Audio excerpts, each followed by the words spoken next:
અને હવે વિગતવાર સમાચાર જોઈએ। સૌપ્રથમ વાત કરીએ તો વડોદરા મહાનગરપાલિકાની ચૂંટણીમાં ભાજપ માટે જીતના સમાચાર સામે આવ્યા છે, જ્યાં વોર્ડ નંબર 11માં ભાજપના ઉમેદવાર બિનહરીફ જાહેર થયા।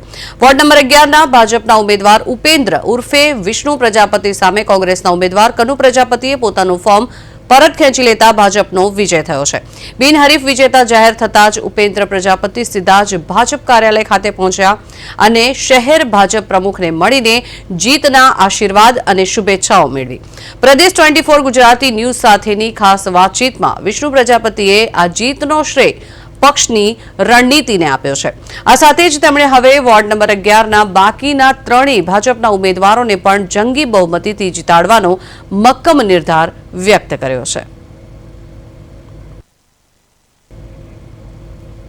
તો કોંગ્રેસ ઉમેદવારની પીછેહટના કારણે થઈને ભાજપનું અહીંયા ખાતું ખુલ્યું હોવાનું સામે આવી રહ્યું છે। વડોદરા પાલિકાના વોર્ડ નંબર 11માં ભાજપનો ભગવો લહેરાયો છે, ત્યારે મતદાન પૂર્વે જ ભાજપના ઉમેદવાર બિનહરીફ વિજેતા કોંગ્રેસ ઉમેદવારની પીછેહટથી ભાજપ અહીંયા આગળ વધી રહ્યું છે। શહેર ભાજપ પ્રમુખે વિજેતા ઉમેદવારને શુભેચ્છાઓ પાઠવી છે, ત્યારે હવે બાકીની 3 બેઠકો પણ જીતવાનો ભાજપનો નિર્ધાર છે। મહત્વનું છે કે જે રીતે અહીંયા બિનહરીફ ભાજપ થઈ ચૂકી છે, ત્યારે વડોદરા પાલિકાના વોર્ડ નંબર 11માં ભાજપનો ભગવો લહેરાયો છે।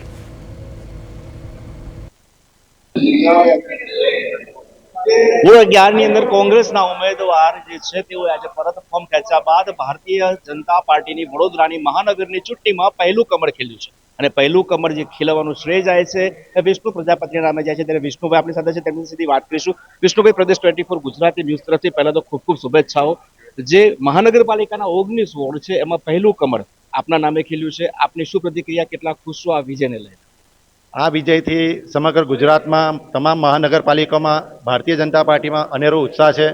આ જે પહેલું કમળ ભારતીય જનતા પાર્ટીને મળ્યું છે તે વિષ્ણુ પ્રજાપતિનું કમળ નથી, પરંતુ એ ડાયરેક્ટ નરેન્દ્રભાઈ મોદી સાહેબનું કમળ છે।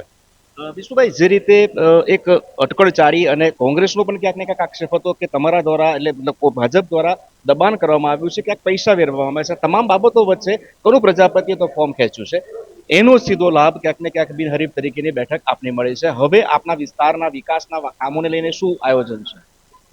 હવે હાલમાં અત્યારે તો પ્રચાર ચાલુ છે બાકીના 3 ઉમેદવારો સાથે। આ પ્રચાર કાર્ય પૂરું થાય પછી અમે 4 ઉમેદવારો સાથે મળીને અમારા વિસ્તારને લગતા તેમજ વડોદરા શહેરને લગતા જે પણ પ્રશ્નો છે એને સોલ્વ કરીશું। ટેકનિકલ મુદ્દાઓ પર અમે ધ્યાન આપીશું અને ટેકનિકલ ટીમ સાથે નવી ટીમ બનાવીને અમે આગળ વધીશું। ઉન્માદ, એક ઉત્સાહ હતો ચૂંટણીનો, પરંતુ ક્યાંક ને ક્યાંક ફોર્મ ખેંચાવા બધાની વચ્ચે કોંગ્રેસ જીતનો આક્ષેપ કરી રહ્યું છે। કોંગ્રેસે સીધો જ આક્ષેપ શહેર પ્રમુખ દ્વારા કરવામાં આવ્યો છે કે આપના તરફથી ધાક ધમકીને દબાણ આપવામાં આવ્યું છે। આ વાતને લઈને આપનું શું પ્રતિક્રિયા? આવી કોઈ ધાક ધમકી અમારા તરફથી આપવામાં આવેલ નથી। તો જે પરિણામ આવ્યું છે, પરિણામને આપ કેવી રીતે જુઓ છો? કેમ કે અચાનક એમને ખેંચી લેવું, એક જાતિગત સમીકરણની વાત કરીએ તો સમીકરણની દ્રષ્ટિએ પણ તેઓની પણ જે સરનેમ છે પ્રજાપતિ છે, તો ક્યાંક ને ક્યાંક સમાજની કોઈક લાગણી કાંઈ એ રીતે હોય, કેમ કે તેઓના નિવેદનમાં સ્પષ્ટ કહેવામાં આવ્યું છે કે મને દબાણ હતું અને મેં આ ફોર્મ પાછું ખેંચ્યું છે। કનુભાઈ જ આ વિશે કહી શકે અને આવી કોઈ વાત મારી એમની સાથે થઈ નથી।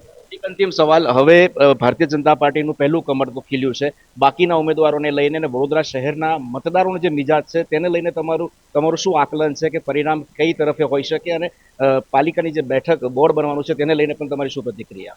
આવનારા સમયમાં વડોદરા શહેરમાં 76માંથી 76 સીટો જે જીતવાનો લક્ષ્યાંક છે એ પૂરો થાય એવું લાગી રહ્યું છે, કારણ કે ભારતીય જનતા પાર્ટીના જેટલા બી ઉમેદવારો પ્રચાર કરી રહ્યા છે અને જનસંપર્ક કરી રહ્યા છે ત્યાં ખૂબ સારો પ્રતિસાદ મળી રહ્યો છે। ચોક્કસથી વિષ્ણુ પ્રજાપતિ કે જેઓ પહેલું કમળ ખીલવામાં નિમિત્ત બન્યા છે, ત્યારે તેઓનું સ્પષ્ટ કહેવું છે કે જે રીતે ભારતીય જનતા પાર્ટીએ તેમનામાં વિશ્વાસ મૂક્યો હતો અને આજે તેઓ બિનહરીફ પોતાના વોર્ડમાંથી ચૂંટાયા છે, ત્યારે આવનારા સમયની અંદર ટેકનિકલી પણ જે એના વિસ્તારના કામો છે, વિસ્તારના કામોને મહત્વ આપવામાં આવશે, પ્રજાના જે પ્રશ્નો છે એનું સમસ્યાનું જે નિરાકરણ છે તે લાવવાના પણ તેઓ પ્રયાસ કરશે। કેમેરા પર્સન વિશાલ ઉત્તેકર સાથે તુષાર પટેલ, પ્રદેશ 24 ગુજરાતી ન્યૂઝ, વડોદરા।